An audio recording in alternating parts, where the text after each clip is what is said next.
Hello, everyone out there in YouTube land. Welcome back to Diego Knows. I, of course, am Diego, and today we're going to talk about Dirty Dancing. That's right, Dirty Dancing. That that abortion of a movie that I just finished watching. I just finished watching it to review it. Okay, now I've seen it before. Yeah, it's been a long time, but apparently you women love this movie so fucking much. I don't understand why. I understand the appeal, the Patrick Swayze appeal. I get all that part about it. I just don't understand how you can not watch this movie and not feel fucking stupid afterwards, okay? Like this shit would ever fucking happen in real life. Okay, this shit belongs up there with fucking Star Trek. Okay, it belongs up there with like a fucking superhero movie. The believability of this is just bullshit. You know, how could you even think that this could happen in real life? You know, it's just it's not realistic. Okay, and I don't understand how anyone can watch this movie and just be like, oh my God, I wish like something like that could happen to me. No, this shit's never gonna happen to you, okay? At least not like this. Okay, this is crap. This is crap. This is a fucking abortion. This movie's a fucking abortion, all right? Now, it's not the worst rom-com. It's not the worst romance chick flick I've ever seen. Not by a long shot. There's actually good stuff here. I was actually surprised. I was surprised by how good a lot of the stuff in here was. Okay, the dancing was on point. It was incredible. The soundtrack was great. Although the tone of this movie went all over the fucking place. I didn't know, am I supposed to be in 1963 or am I supposed to be in 1987? Because the movie fucking keeps going back and forth. Okay, you know, like what the fuck? You know, stick to your fucking time period. Okay, don't be playing some fucking bullshit fucking a slow fucking rock song, some soft rock song from 1986 when it's supposed to be fucking 1983 1963. Okay, it's all over the place. Okay, I don't know what the fuck time period I'm in. Okay, and there's another movie, another chick flick that did this called First Night. You remember that fucking movie with Heath Ledger? Remember that piece of shit? Okay, yeah, I mean that's supposed to be like the 1300s, you know, in feudal fucking Europe. Okay, but yet they kept playing fucking classic rock throughout the whole fucking movie, and we're supposed to believe it. And it's one thing to play it; it's another thing for the people to be dancing to it too. And it's supposed to be the fucking 1300s. Are you out of your fucking mind? America hadn't even been discovered yet, and they're playing fucking classic rock. Okay, it's like watching The Great Gatsby. Remember that fucking movie, that piece of shit movie with Leo DiCaprio? Remember that one? Okay, what were they? Remember, it's the 1920s, right? Okay, what were they fucking partying to? They're partying to fucking P Diddy. What the fuck? Okay, why would they fucking play P Diddy in a movie that takes place in the 1920s? Okay, what the fuck? You know, we're supposed to go with it? Are you out of your fucking mind? I want to see a fucking Bible movie where they fucking play disco music. That's what I want to see. You know, where he's fucking just staying alive. He's fucking up there on the cross, staying alive, staying alive. You know, before he fucking dies. Yeah, for the passion. Yeah, that would have been awesome too. But anyway, the point is, this movie does that shit, and it takes me out of the movie. It breaks the spell. Okay, I know why they did it, but it still makes no fucking sense. Okay, they did it because they're trying to appeal to because the old ladies, the middle-aged women. This was remembering their youth, you know, with the old songs, you know, and then you've got the young, hot teenage girls who is their target demographic. Okay, the teenage fucking girls. Okay, and then you got the modern songs in there for them. Okay, so you gotta mix the two. That way you get a whole bunch of fucking women to crowd the theater. It's just like fucking Twilight. It's like the original Twilight movie series. Okay, it's the same fucking shit. But anyway. Moving right along, I'm Diego, okay, and what I do here is I give you a straight man's point of view. That's the point of view you never got. Okay, when you watch these chick flicks with your girlfriends and your gay friends, okay, and your slumber parties and all that kind of fucking bullshit, all right? No, I ain't gonna give you none of that. I'm gonna tell you the honest to God truth, what a straight man really thinks about this movie, these characters, these situations, this fucking story, okay? I'm gonna give you the honest to God truth. I got nothing to gain by lying to you, okay? I got nothing to gain by lying to you, okay? So I'm not gonna bullshit you here. I'm gonna tell you the truth, straight up, baby, with no fucking lube. No lube. The real question is, can you handle it? Can you handle the truth? Because I don't think you can. I don't think you can. And believe me, this movie gave me a lot of fucking material here. Oh my God, I can't wait to take this fucking movie apart. Okay, so anyway, what I'm going to do here, let me just give you a little bit of background here as to me, as to why, what I think about this movie from the fucking beginning. I was alive when this movie came out, all right? I think I was in junior high when this movie came out, but I remember it very well. I did not go fucking see the movie when it came out. Of course I fucking did. I had better things to fucking do, okay? But I just remember my first interaction with this movie was from the fucking radio, okay? They started playing the soundtrack everywhere. Okay, MTV was playing it all the fucking time. It was on the radio all the fucking time. You couldn't watch TV without seeing a commercial for the fucking movie. Oh, it's a triumph, it's a success. You know, Patrick Swayze started showing up on all the fucking magazine covers. I mean, he was fucking everywhere. He was everywhere. I didn't know who the fuck he was. At this time, I had not yet seen Red Dawn. I sure as fuck hadn't seen Skate Town USA. Anybody remember that movie? So I didn't really know who the fuck he was. Okay, he had very limited filmography at that time. I had not seen The Outsiders yet. I still had not. That was like a grown-up movie, and I was still a fucking little kid. What the fuck did I want to see The Outsiders for yet? Okay, so I hadn't seen that yet either. Okay, so I didn't really know who he was. Okay, this was my introduction to Patrick Swayze. I found out who he definitely was afterwards. Okay, I became a big fan of his actually, because when he did Roadhouse in 1989, that was my movie. That's the movie that won me over on Patrick Swayze. I started becoming a fan of his after Roadhouse. Okay, because I love that fucking movie, but obviously it's not a chick flick, so I can't really fucking put it in here. But that's a great fucking movie, Roadhouse. Oh my god, it's fucking awesome. And then of course Ghost after that, and he's just Point Break. I loved him in Point Break. I loved him in Ghost. I loved him in Roadhouse, like I said, he did a lot of fucking good movies. This was his era. Okay, this is right when he was achieving his prime, you could say. Okay, when he was at the height of his sexual powers. Okay, where everything started getting Patrick Swayze. This is the movie that launched Patrick Swayze's career. Okay, I even remember as a kid fucking watching like USA Network on the weekends so I could watch the Cartoon Express and shit. I was a little kid, all right, and they fucking had they were selling fucking, his mom was selling fucking Dirty Dancing videos, how-to Dirty Dancing, because Patrick Swayze grew up in ballet. His mom was a ballet instructor. Okay, so obviously he grew up doing ballet. And fucking when the popularity of this fucking movie, they decided to fucking cash in on it, and they started selling fucking Swayze dancing VHS tapes, okay, video cassettes. It's $39.95 plus postage and handling, and we're gonna mail you a fucking half-hour video cassette by Patrick Swayze's mom. It's gonna teach you how to fucking dirty dance. Wow.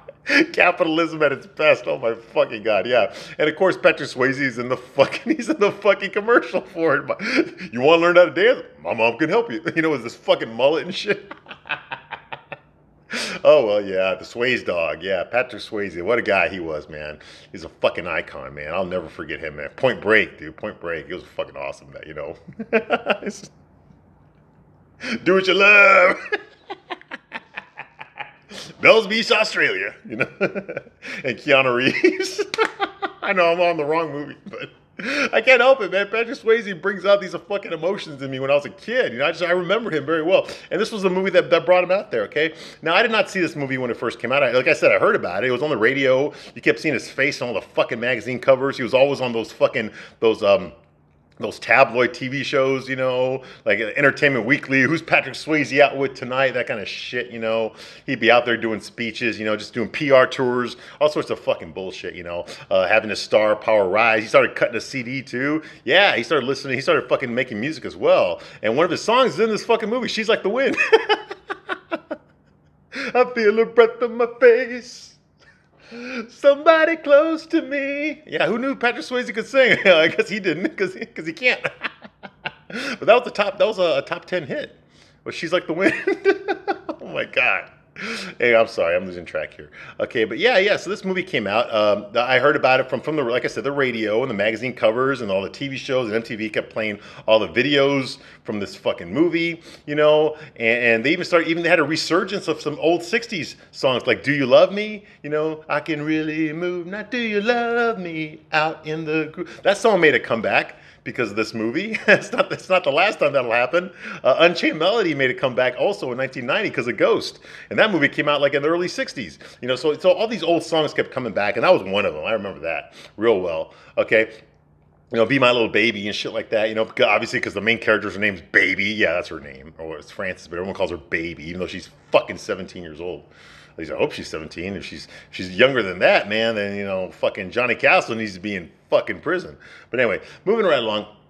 So, yeah, a lot of the girls I knew in school were always talking about this movie. They were talking about this hot guy, Patrick Swayze, Johnny Castle. Or a lot of them didn't even know who he was. I remember I had a babysitter. And she recognized him because she had a hots for him from a fucking, it was from a mini series on TV, which I actually watched. I didn't realize who he was at the time, but I think it was called North and South. Okay, it was about the Civil War. You had these two warring families. They were best friends. You had Patrick Swayze was on the Confederate side, like his family owned slaves and shit, but he was a nice slave owner. Okay, then his best friend was on the northern side. He owned a big fucking factory where they built fucking shit for the war, and they were best friends. They both went to West Point together, but then the Civil War broke out and they were on opposite sides of the army and they had to fight each other, but they maintained their friendship throughout the whole fucking thing. So I remember him. He played some guy named Rory something. I don't fucking remember his name. But anyway, yeah, I remember he became a big heartthrob on TV because of that. Because my babysitter had the hots for him. But that's the only time I ever remember him. Okay, I didn't really know who the fuck he was because there were so many characters. I mean, Kirstie Alley was in that. Okay, and there were so many fucking characters in that. It was easy to get lost in the shuffle. Okay, but when I first heard of Patrick Swayze was from this movie, Dirty Dancing. Okay. So you got the two leads here. You got Patrick Swayze and Jennifer Grey. Patrick Swayze's Johnny Castle. He's the love interest. Okay, the main character is actually Baby. He's actually Jennifer Grey. Okay, who we all remember from Ferris Bueller's Day Off. She played Ferris's sister. Okay, with her big fucking nose. All right. Jennifer Grey, she plays Frances Baby Houseman, okay? And Baby is the main character in this movie. The whole movie is told from her point of view, okay? Now, this movie, like I said, came out in 1987. It was written by a woman named Eleanor Bergstein. Eleanor Bergstein wrote this piece of shit, okay? And she wrote it because she actually didn't write very much. Okay, she wrote one other movie, okay, earlier, back in 1980, a good fucking 7 years earlier, called... It's My Turn, and it starred Michael Douglas and some fucking unknown fucking actress, okay? I don't fucking know. Oh, yeah. Michael Douglas was the star, okay? Yes, 1980, okay? So she wrote this movie called It's My Turn. Nobody fucking saw it. It made no fucking money at the box office, but it was her first time selling a screenplay to Hollywood, okay? Now, Eleanor Bergstein, obviously her name, she's a Jewish girl, okay? She wrote this movie based on her own life experiences. Now, when she wrote the movie It's My Turn, she wrote a very sexy, erotic dance sequence into the movie, which the producers decided to cut that scene out. They didn't want to do that in the movie. I never saw the fucking movie myself. So nobody did. So I don't know if it would have been a good addition or not. Like I said, I don't give a shit. But she wrote a very sexy dance sequence in there, and they cut it out of the movie. They decided not, or they didn't film it, or something like that happened, and that kind of pissed her off. So she decided, because they cut that scene out of this movie, that she would write a whole movie on Dirty Dancing, okay, on the concept of Dirty Dancing. The whole movie would be about dancing, like you're not supposed to, all right? So that's what she did, and it sat in MGM development hell for, like I said, for like 7 years, until finally some independent film company picked it up, and they decided to fucking to make this movie, okay? Low budget, okay, well, mid-budget, okay? But they couldn't get like blockbuster money for this, okay? No major studio was going to distribute it or anything. So it's kind of an independent type of movie. That's how she got the movie made, all right? Like I said, there were no stars in this movie. All these actors were up-and-coming actors, or they were TV stars, or they were has-beens, unfortunately. Yeah, they had a career back in the 50s or 60s, and they were like, they were just begging for work now, okay? But that's how this movie came about.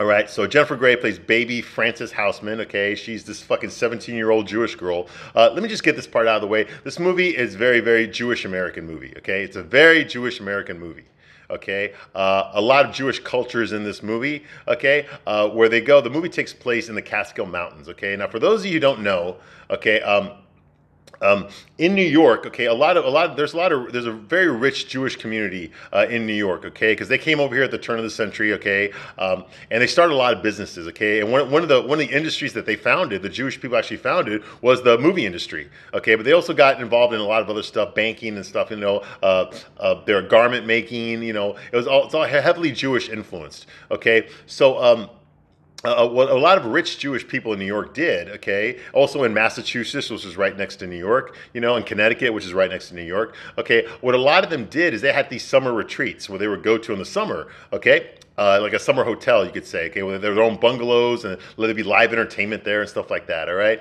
It's out in the Catskill Mountains, and a lot of famous comedians, Jewish comedians, got their start by performing in these resorts. Okay, in these Catskill Mountain resorts, okay? The one I can think of right away is Milton Berle. Milton Berle's whole career started from being in the Catskill Mountains, okay? And then he transitioned to Hollywood and stuff like that. He just started doing TV shows and stuff. But Milton Berle was a very big part of it. But so were a lot of like the old-time great comedians like Jack Benny and stuff, they all started off doing out in the Catskill Mountains, entertaining the rich Jewish families in the Catskill Mountains. Okay, that's how they started off. That was their big break. Okay, and then they went mainstream after that. Okay. So this community out there in the Catskill Mountains, okay, had a lot of entertainment. They offered a lot of lessons, a lot of dancing lessons, a lot of vaudeville type stuff. A lot of the people that started the resorts there in the Catskill Mountains were former vaudeville stars. Okay, now vaudeville, that was at the turn of the century in America. Now basically what vaudeville was, like I said, all these Jewish people came over here around 1900, 1910, at around that time, a whole shitload of them, and they stayed in New York, okay? And a lot of them, New York, obviously America was pretty racist back then. They didn't really want Jewish people going into their industries, okay? Like Broadway, for example. Broadway was the most pristine. Remember, motion pictures hadn't really been invented yet, okay? Not commercially anyway, okay? So Broadway was where all the actors went. It was in Broadway. That was where you wanted to go, okay? Or off Broadway, near Broadway, in the theater area. If you were Jewish and you wanted to be an actor and you work in Broadway, that was not going to fucking happen, okay? They were not going to let Jewish people into the arts like that, okay? So what did the Jewish people did? They started their own.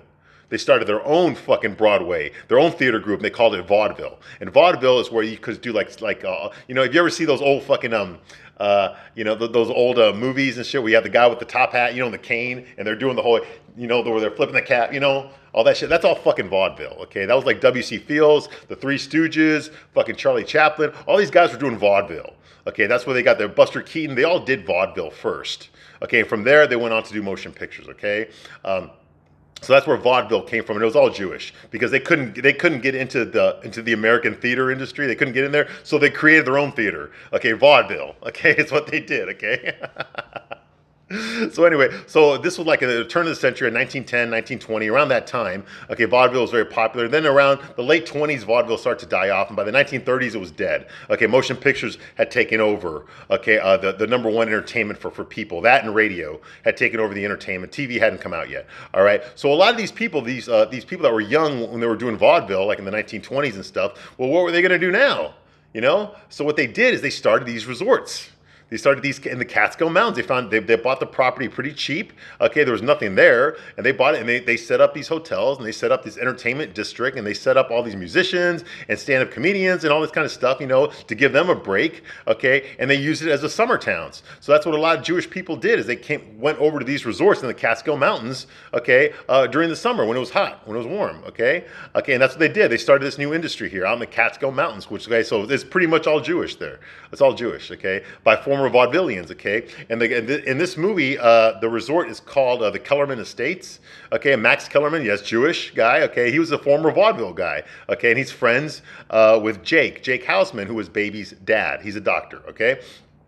So he started up this resort, you know, in the Catskill Mountains, okay? And you can tell because he goes up there and he sings and he dances to this big fat old guy who's a real asshole. He really is a fucking asshole in this movie, okay?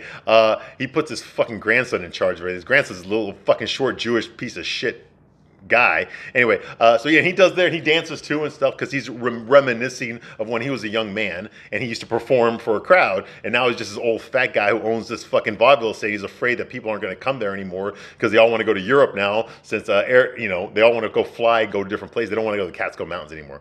Now I don't know if that's still around. It probably isn't. But during this time, this movie takes place, 1963. It was a thing. Okay, a lot of people did there. Like I said, a lot of famous people got their start there. Okay, they used to hire a lot of entertainers. Okay, a lot of dancers, okay? And yes, a lot of married women got fucked in there, okay, by the staff, okay? You basically had two sides. You had the rich people, the rich Jewish people that stayed there, and then you had the poor people that were typically not Jewish that worked there. And their job, the people that worked there, their job was to kiss the asses of the rich Jewish people that worked there. Okay, that was their job. Okay, to kiss their asses, okay, because that's what they got paid to do, okay? And if you were poor, you know, this was like the only really fucking economy thing that you could do in that area at that time, okay? So yeah, so you had the poor people and you had the rich people, and the classes were most definitely divided, okay? Especially back in 1963 when this movie takes place, all right? So, okay, so some of the other actors that are in this movie, you've got Cynthia Rhodes. She plays Penny, another dancer that works there. Okay, she's also a dance instructor that works there at the resort at Kellerman Estates. Okay, Cynthia Rhodes in real life, she was married to this singer called Richard Marx. You probably don't know who the fuck that is, but I know who he is, okay? We won't give up until you're satisfied. Ow! Yeah, remember that song from 1989? Richard Marx? Yeah, I remember it. Wherever you go, whatever you do, I will be right here waiting for you. Yeah, that guy, Richard Marx. Yeah, with the big fucking perm mullet. Yeah, from the late 80s. Yeah, Richard Marx. Yeah, she was married to him for a long time. And then they got divorced. I think they got divorced like 6 years ago. Then, yeah, not that long ago, like 6 years ago. You know, she's in her 60s now, you know. Of course, he divorced her for a young, hot girl. Okay, but she did several movies and stuff. She did this. She was in Flashdance with Jennifer Beals. She played one of the strippers in that movie, okay? And she plays this really good dancer, and she really is good. I mean, she's very talented. She can dance. She can dance a hell of a lot better than than Jennifer Grey can, which is weird because Jennifer Grey can dance pretty good, but you got to remember her dad was Joel Grey, who was a famous Broadway actor, you know, dancer, you know, Broadway entertainer. He worked a lot with Liza Minnelli. They were in Cabaret together. Remember that one? That ain't for the LGBTQ community. I don't know what the fuck is, you know. You probably remember him from that, where him and Liza Minnelli go, money makes the world go around, the world go around, the world go around. Obviously, I did not fucking see that movie, okay, but I do remember Joel Grey from the Paddington Bear when I was a kid on PBS. He hosted this TV show about Paddington Bear. No, not the new Paddington movie that came out a few years ago. I'm talking about the old school one. Back in the 80s, there was a TV show of Paddington Bear, and he would be the host of it. He would read you stories he would show stories from the Paddington Bear. I don't know what the fuck. I was a little kid. I don't know what the fuck was going on, but I remember Joel Grey from that. Okay, and obviously his daughter decided to become an actress too. I'm pretty sure her dad taught her some moves, okay? And she inherited his big fucking nose, which she carries gracefully in this movie, okay? Baby, okay, Jennifer Grey, yeah, okay. And she ain't half bad, but I mean, Cynthia Rhodes is just fucking light years ahead of Jennifer Grey. Okay, but yeah, she's in this movie, and I liked her. I thought she was very pretty. Okay, I liked her more than Jennifer Grey. Okay, Jerry Orbach plays Baby's dad, Dr. Jake Houseman. Okay, now Jerry Orbach at this time, '87, he was popular from a TV show that he was on. I don't remember what it was though, but I know he did some other shit. I think he might have done L.A. Law, or I think he might have done. I believe later on, I believe he was in was it CSI or Law and Order? I'm pretty sure he was on Law and Order or something. But he did a lot of movies. I remember him from FX. He did a movie called FX, okay, with Brian Dennehy. He was in it. It's really good. Brian Thompson and Brian Dennehy. You know, about an FX, about a visual effects artist who fucking solves crimes and shit. You know, shit like that. It was the 80s, okay? And he was in that. He played like the evil, corrupt fucking senator or some bullshit, some evil bureaucrat, whatever. So I remember him a lot from there. I always thought that him and Morton Downey Jr. were the same guy for a long time growing up. But that's Jerry Orbach, okay? Him. Okay, and then you've got Jane Brooker. She plays Lisa Houseman. That is Baby's older sister, and miles away the better looking of the two girls. Okay, I'm sorry, but Jennifer Grey is pretty in this movie, but her sister Lisa is fucking gorgeous. Okay, and she's got the fucking titties too. Oh my god. I couldn't stop looking at them, even when I was a fucking kid. When I first saw Dirty Dancing, I didn't see it in the theater, like I said. Why the fuck would I? I saw it on TV. By the time it made it to the regular TV, that's when the first time I saw it. And even then, I thought it was bullshit. I thought it was dumb and stupid and not believable. Okay, but I think I saw it like on HBO or something. It had already been several months after it already premiered in the theaters. I think I probably saw it in 1988. Even back then, I thought it was stupid as fuck. This is not believable at all. Okay, but I do remember Lisa. I do remember Jennifer Grey's sister because she had the titties. Yeah. I was going through puberty. I was going through puberty at that time. All right. Don't even get me started on that, all right? So, yeah, so there's that, yeah. Jane Brooker plays Lisa Houseman, okay? Lonnie Price plays Neil Kellerman. Neil Kellerman is the grandson of Max Kellerman, the owner of the Catskill Mountains estate there, the Kellerman Estates. And he's this little snively, little short Jewish guy with a big nose. He's an asshole. He brags about himself. He brags to Baby about all the girls that he steals away from the poor boys. He looks down at poor people. You know, hey, I got the money. They ain't got shit. I'm getting the girl. You know, shit like that. He's just a big fucking asshole. Okay, that's another big problem I have with this movie is that the assholes in this movie have absolutely no self-awareness that they are assholes. Whereas in real life, I have met people that are assholes in real life. Okay, yes, they're aware of what they're doing, but they're gonna try to hide it. They're not gonna fucking come at you with that. Okay, no guy who's an asshole in real life is gonna come up to you and just say, hey, you know what? Hey, babe, you know what? I'm a fucking asshole. Yeah, absolutely. So what do you say? You want to go out? They're not going to fucking do that. They're going to come across as nice and shit, and then you're going to start to notice things about them that don't conform with the image that they're trying to project to you. Okay, that's when you figure out that they're assholes. No one just comes up to you and starts acting like a fucking asshole. Especially if they're trying to win you over. If they don't like you, yeah. But if they're trying to win you over, they don't fucking do that. But that's what happens in this movie, okay? And they got these two major assholes in this movie. This guy's one of them. Neil Kellerman is one of them. And the other one is the bad guy, Bobby, okay? And Bobby, of course, is just this fucking rich Jewish kid. He's going to medical school, and he likes to fuck the girls, okay, and get them pregnant and pretend they're not his, okay? He just comes right across as I'm just fucking stuck up, selfish, narcissistic, piece of shit asshole, okay? Because, you know, you gotta have a villain in your fucking story, right? Okay, and just realistically, that would not happen. I'm not saying there aren't guys like that out there, okay, but they wouldn't portray themselves this way, okay? That would be something you would figure out once you got to know them. Okay, they won't just fucking come right at you first. You know, their first foot forward is always going to be their best, not their worst. Okay, so that part's not believable. But anyway, so that's going on here. Okay, his name is Max Cantor. Max Cantor is the actor that plays Robbie Gould. Okay. And he's like I said, he's this medical student. He's trying to win favor with Baby's dad, Jake, because he's a doctor, and he's hoping that Jake will give him a letter of recommendation at his medical school. Drop his name for him. That kind of write him something. Make it easier for him. Okay, but the truth is that, like I said before earlier, there's a division between the rich kids and the poor kids. Okay, and the rich people, like the waiters, okay, they work there. It's a summer job for them. Okay, they're all going to Harvard. They're going to MIT. They're going to Ivy League schools. Okay, they don't need to work there. Okay, they're just working there to meet people that are already established in the industries that they want to get into. Hence, Jake Houseman. Okay, Baby's dad. Okay, the only reason Robbie's working there as a waiter, okay, is number one, to fuck the girls that are in there, and number two is because it's a summer job. He doesn't need the fucking job. He's going to fucking Harvard, for Christ's sake. Okay, he wants to meet a real high-paid doctor so he can get a letter of recommendation. That's it. That's the only reason he's there. He's just there to fucking meet people so he can network, establish contacts when he goes out in the real world. That's the only reason he's there. Okay, so he's not there for the money. He doesn't need the fucking job. So there's a scene later on where Baby threatens his job. It's like, oh, threaten him with what? With what? He's fucking super rich already. He doesn't need to fucking wait tables. Okay, he's not like the dancers that need to work there, or else they're not going to eat. It's a big difference. All right. So there's that. And then, of course, we got Wayne Knight. Okay, y'all know who Wayne Knight is, okay? He was the asshole in Jurassic Park, the one that was trying to steal the fucking dinosaur DNA. But most of us know him as Newman from fucking Seinfeld. Okay, that's Wayne Knight. He wasn't that popular back then. He was still a character actor back then. He hadn't done Jurassic Park yet. He hadn't been on Seinfeld yet. None of that shit would happen until later on. Okay, but he's there he plays the guy that works there. He's a coordinator. He's also a stand-up comedian. He's actually kind of funny. His jokes are a little like dad jokes, but he's a funny-looking guy. He's got that comedic presence there.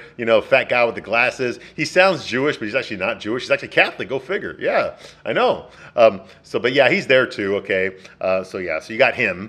Okay, and then you've got Jack Weston, who plays Max Kellerman. Like I said, Max Kellerman is the guy, the old man. He's this fat old man who's best friends with Jake, with Baby's dad. That's why they always go there every year, is because his best friend owns the estates, owns the Catskill Mountains Hotel, the resort where they stay at. Okay, they stay at these nice bungalows there. Okay, so anyway, Max Kellerman there, his job is, he's basically this big asshole. He tells everyone what to do, all the employees what to do. Okay, and he also has his lieutenant there, like I said, is his grandson. Okay, who fucking does all the fucking walking around and brags to everybody about how he's going to inherit all this shit from his grandpa when his grandpa dies, and how he's super rich. He owns 2 hotels, blah, blah. He just tells that to girls to pick him up, And Max Kellerman there, all he cares about is making sure that his guests have a great experience, no matter how many toes he has to step on to get there. Okay, he treats the fucking entertainers, the poor people, like shit, but like the waiters and shit, the ones that don't have to work there, he treats them really nice. He basically tells them, hey, listen, you make sure these girls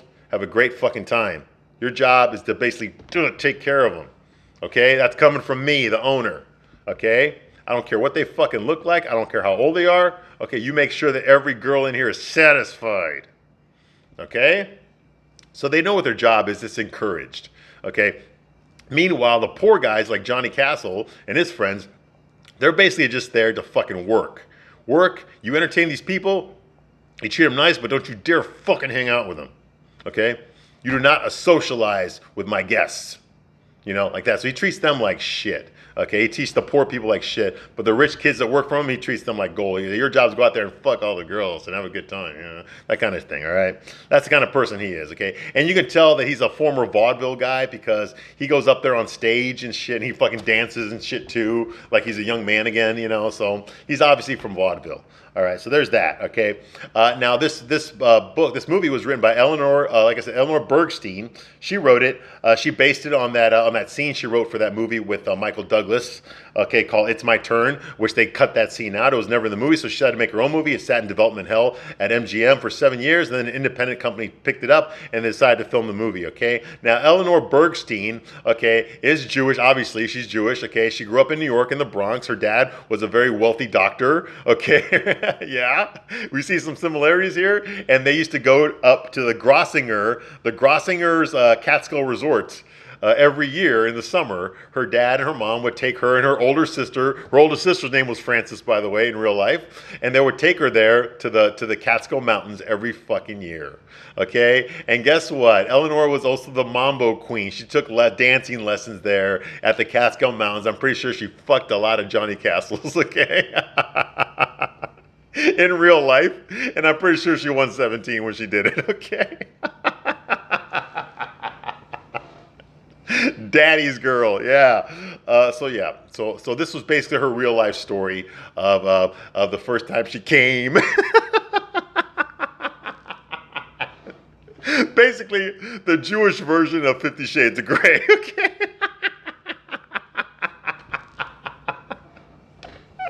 Oh my fucking God, yeah. She's a daddy's girl.